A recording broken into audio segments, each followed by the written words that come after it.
Trust है जो city palace का है, उनका है, महाराणा का ही। पर हमें यहाँ क्या सीखना है? देखिए, प्राइवेट होने के बावजूद भी कंजर्वेशन नहीं है, समझ रहे? क्योंकि दे वांट मनी। मनी कैसे होगी? आपको पुराना नजर आएगा तो लोगों को पैसे लगेगा, अरे यार पुराना लगाने के लिए पेड़ होने जरूरी नहीं है। जैसे अभी इसको संरक्षण किया जाना है, अभी तो कुछ नहीं, आज 1000 साल बाद तो ये बड़े हो जाएंगे, पेड़ फट जाएगी दीवार। तो हमें ये सीखना है, अगर हमारे वहाँ आपके क्षेत्र में कोई भी ऐसा इम्पोर्टेंट प्लेस है या कोई जगह है, टेम्पल है या कोई फोर्ट्स है, वहाँ पर आप ऐसे अगर पेड़ है तो प्रशासन से कह के, आर्कियोलॉजिकल डिपार्टमेंट से कह के इनको निकलवाना चाहिए ताकि ये बचा रहेगा। आपको ये चीज़ है, कई मंदिर और इनके पार्ट बिखरे हुए हैं, किसी भी स्ट्रक्चर के एंशिएंट, तो उसको इकट्ठा करके एक प्लेस पे रखिए। आपके स्कूल में परमिशन लेके एक म्यूजियम बना लीजिए। आपके डॉक्टर सतीश सालुके ने यही किया था, भीड़ में बिखरी हुई जो भी ऐतिहासिक विरासत थी उसको लाकर अपने स्कूल में म्यूजियम बना दिया, राइट? तो ये आप लोग कर सकते हैं कि जगह जगह आगे क्षेत्र में कोई ऐसी चीज नहीं, सीमेंट नहीं, इसमें सीमेंट उस समय कहाँ बनी थी यार, 450। अब आप देखिए, एक चीज और सीखने की है, आप अपने फोटो भी लेते रहे और रिलैक्स ही सुने। मुझे ज़्यादा इतना भी मैं आपको नहीं बांधूंगा, पर सुनते रहे और फोटो भी ले, कोई दिक्कत। आप इस स्ट्रक्चर को देखें, इस स्ट्रक्चर में कोई एस्थेटिक सेंस नहीं है। आप एस्थेटिक का मतलब सुंदरता या वो नहीं है, क्यों? यहाँ जो अवेलेबल था वो इन्होंने लगा दिया। यहाँ पुराने टेम्पल के बिखरे हुए पार्ट थे वो भी यूज कर लिए, यहाँ जो भी रिसोर्सेज था उसको यूज करके टेम्परेरी स्ट्रक्चर डाला है। तो ये आप माने कि ये कोई परमानेंट स्ट्रक्चर नहीं था, तो इसको जैसे मर्जी आया जो चीज इसमें ऐड कर दिया। तो ये आपको सीखने की है कि आप किसी मॉन्यूमेंट्स को आप विजिट कर रहे हैं तो ये सब चीजें दृष्टिगत होनी चाहिए कि यार इसमें एस्थेटिक सेंस क्यों नहीं है, इसको ऐसे कैसे बना दिया गया, मतलब। तो वो एक तरह का टेम्परेरी शेल्टर था। तो आप देखो, यहाँ की जो अवेलेबल पुराने मंदिर थे उनके पार्ट्स ले लिए ये, हाँ वो पिलर्स उसी में उसी समय के हैं। और उसमें अब ये खजाना था, शस्त्रागार था, देखो ये गुप्त, ये आप इधर देखो उस समय इसमें, हाँ वो रखने के लिए वो तो देखो ना, इसको तो वो ऊपर से वो कर दिया ना, बड़ा था ये, खजाना शस्त्रागार सब यही रहते थे, शस्त्र को। अभी जो लेटेस्ट आतंकी हमला हुआ था सर कठुआ में, उन्हें ऐसे ही बनाया। आपको इसीलिए तो माना जाता है कि उन्होंने सरेंडर कभी नहीं किया और मेवाड़ को हमेशा आज़ाद रखा, और इसके लिए उन्होंने सेक्रीफाइस किया। तो इसलिए देखिए, मैंने अपने एक वीडियो भी है मेरा बनाया हुआ, और हल्दी घाटी के ऊपर बनाया हुआ है, और उसमें मैंने एम्फेसाइज किया है पूरा। मैं आपको ग्रुप पे दे दूंगा, आप यूट्यूब पे देख सकते हैं। यूट्यूब पे आप ही जैसे टीचर ने बनाया था वो पहले।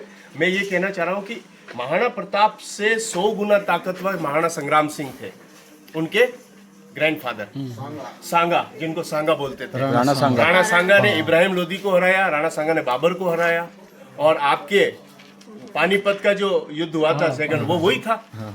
पूरे हरियाणा में आज मेवाड़ के माइग्रेटेड लोग वहाँ हैं, आपके वहाँ, यहाँ से माइग्रेटेड लोग आपके हरियाणा में आधे लोग वहीं हैं, क्योंकि मेवाड़ से माइग्रेट किए, वहाँ युद्ध में मरे और वहाँ रहे तो वो वहीं रह गए।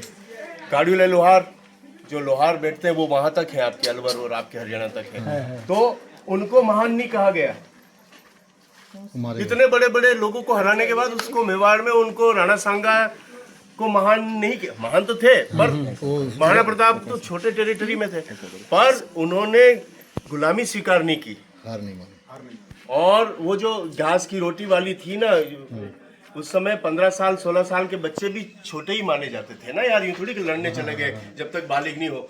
तो वो ऐसे कि नानो सो अमरियो चीख पड़ियो, राणा रो सो दूध जाएगा, जंगल में घास खा के रहा, पर उन्होंने प्रताप ने और वो अकबर के अधीनता स्वीकार नहीं की। तो कहने का मतलब ये कि महानता आपके सेक्रीफाइस से आती है, महानता गुलामी स्वीकार करने के नहीं की, इसलिए महान हुए।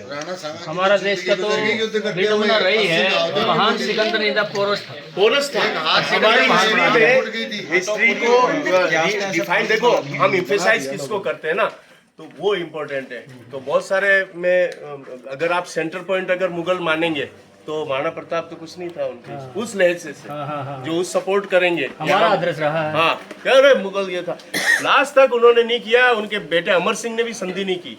फिर मुगल तो वो अकबर तो हार गए थे कि यार ये आदमी क्या रहा है यार, वो कहते हैं सामने नहीं आए उसके, नहीं सामने तो आए थे। ये सब कहने की बात है कि आए नहीं आए, ये सब मैं नहीं मानता एज मैं भी हिस्टोरियन हूँ, पर मिले थे ये, ऐसी बात नहीं है कि नहीं मिले। ये बहुत सारी चीज़ें थी, लेकिन उसको फिजी का राष्ट्रपति से मोदी साहब मिलेंगे तो मतलब फिजी को ज़्यादा नहीं कहेंगे छोटा सा है यूं, तो उसको वो नहीं मानेंगे। एक बात कह रहा हूँ उदाहरण के सर लिए युद्ध में मिले कि ऐसे ही मिले हैं। मिले कैसे मिलने का तरीका?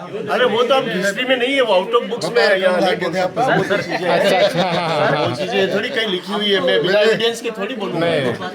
आपस में रिश्ते रास्ते करवाने ज़्यादा गर्मी ज़्यादा होगी सर, बाहर चलो।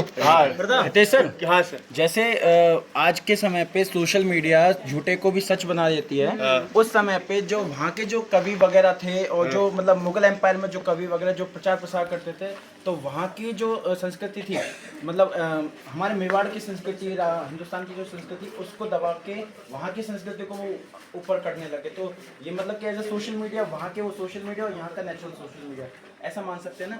बिल्कुल ऐसे। आप ये माने कि आप कहीं गए, किसी जगह को लूटा पाटा, उसको हराया किया, अब लिखने वाला ही आप ही का आदमी है, तो क्या उसकी तारीफ नहीं हो गया? आज अपने पाठ्य पुस्तकें जब बनती है ना, प्रत्येक शासन चेंज होता है, शासन के अकॉर्डिंग चेंज हो जाती है। बहुत सारे इसी तरीके से उस टाइम के शासक थे, उन्होंने अपने अकॉर्डिंग जो इतिहास लिखाया उन्होंने वैसा लिख दिया। उससे क्या हो जाएगा सर? हमारे इतिहास को